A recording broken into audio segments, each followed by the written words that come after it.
songwriting artist with 22 million albums sold worldwide. He's amazing.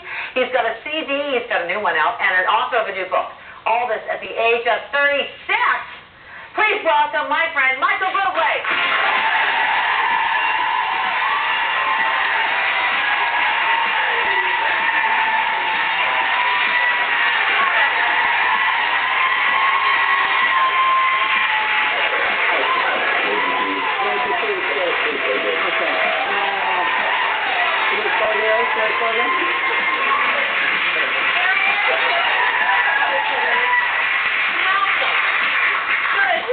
Welcome to the show. You have a beautiful set. Thank you so much. It really is nice. So happy that you're here. So happy that I'm here with you. Congratulations on the wedding. You are newlywed. Yay!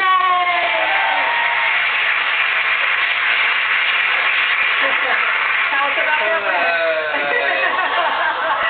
Look at her. She's, say her name for me. Luisana Lupedato. Oh. Does that mean now you speak Spanish fluently? Yeah, no, my Spanish is incredible. Is it? Incredible. Really? Anybody speak Spanish here? No. Sí, habla español. Do you? Sí. Barubia, ¿dónde eres tú, Barubia? Sí. Wow. Oh, gracias. Oh, we got es muy difícil porque mi esposa... Es muy difícil porque mi esposa es poquito tonta. Pass that to her. Hang on for a minute. Sí. What are you saying? Como Sudamérica, no puede ser tonta, es muy linda. Sí, muy linda, que estás... Te puedo enseñar español. Like, I can teach you Spanish. You know. Okay, all right. Thank you very much.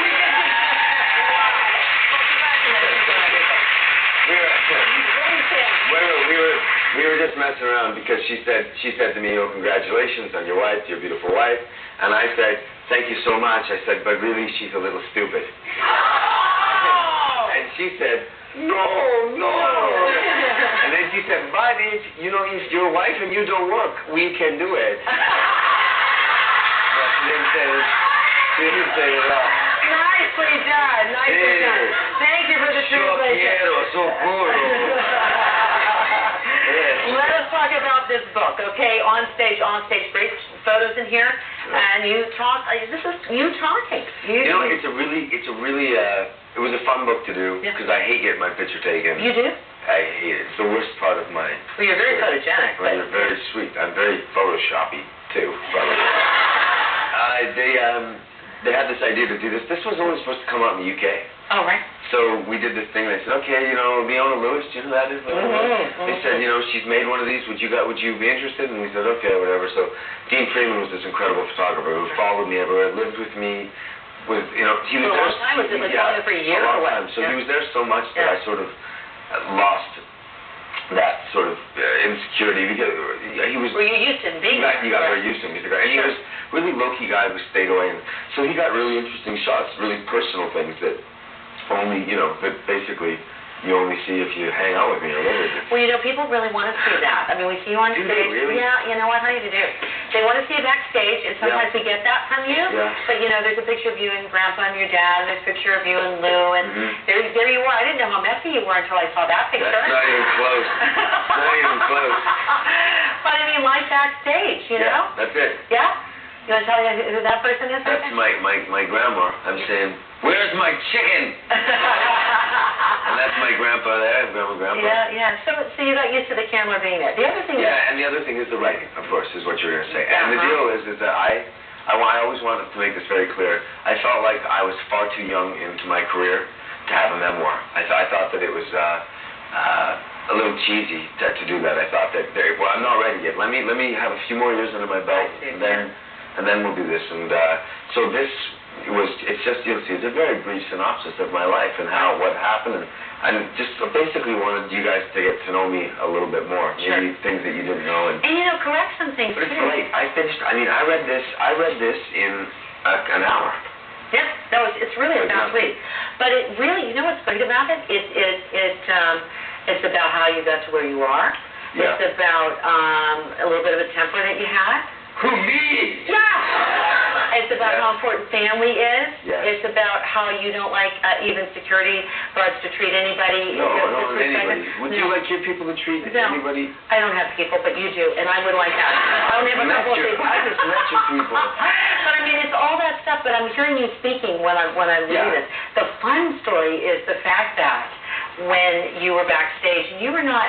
This is when you're in Argentina. You're not very happy. Yeah. You know, pretty low, right? Yeah, that's right. You say to your grandfather, Pretty no, down. you know, this is pretty down, right? Yeah. And you see this beautiful woman across the way. Mm. And that woman was, you thought, oh, this fate, I'm never going to see her again. She was one of the most beautiful women you've ever seen. Totally. And then I met Lou the next day. No, tell us what happened. Tell us I was doing a show in Argentina, and like I said, it's a long time ago now, so it's obviously a long time ago now, but I was hurting, really hurting, and... Why were you hurting? Well, because at the time, I had a terrible breakup, a public breakup with somebody that I was crazy about, and so I never had anything like that before happen to me. I'd never had any loss or anything, so I took it hard, and I started doing all this stuff in therapy and trying to figure out what had happened, and basically I was gone to do this tour, and when I got to Argentina, I finished the show. They took me down in the basement of this arena.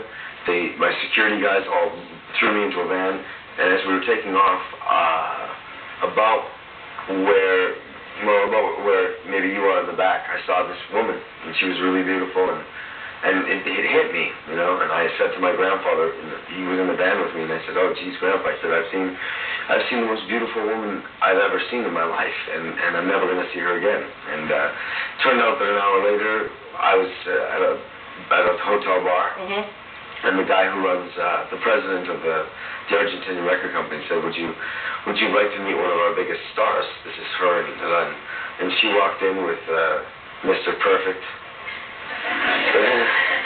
She walked in with this guy that was like... What was his name? His name was Rodrigo. Rodrigo. And you know what the worst part was? He was really nice. And she couldn't speak English at all, and he could. And he said, oh, hello, Michael, you're so wonderful. And he was really this crazy good-looking dude. And I knew right away. I was like, well, I'm out of this one.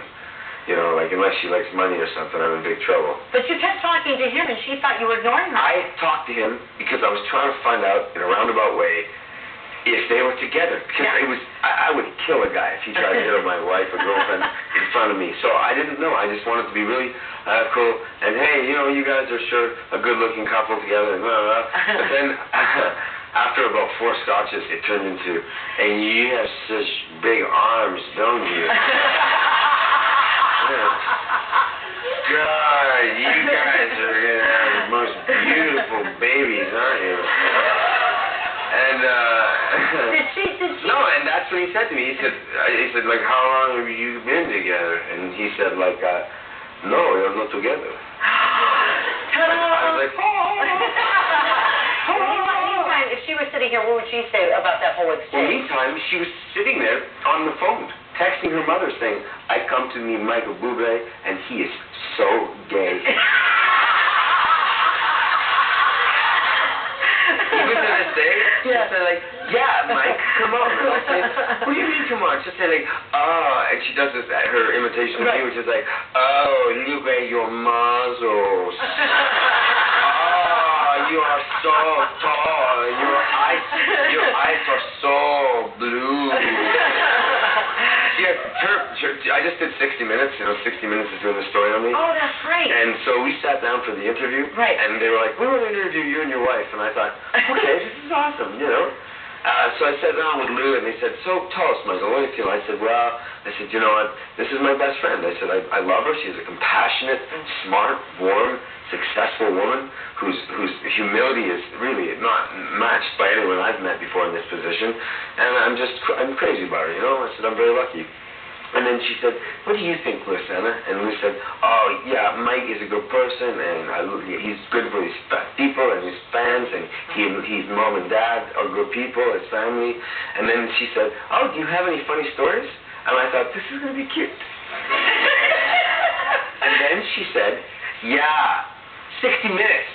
Remember this. Okay, 60 Minutes. There's never going to be a more important American television show. Okay, I was just going to say, oh my gosh, you're in 60 Minutes. That's amazing. And she says, Yeah, we went to the store to buy clothes, and Mike asked for a jacket or shoes, and the woman said to him, maybe if you have to ask for the price, you don't have the money for it. And she said, then Mike said, give me the shoes, and he gave the credit card, and at this point, I'm going like this. Oh God, please, please, no. And she said, and the woman put the credit card, and the credit card was declined. That's not the word.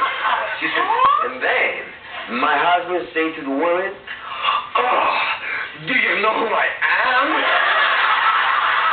You stupid, I have so much money in the bank, I could buy you and the shoes. And it was the truth, I did that.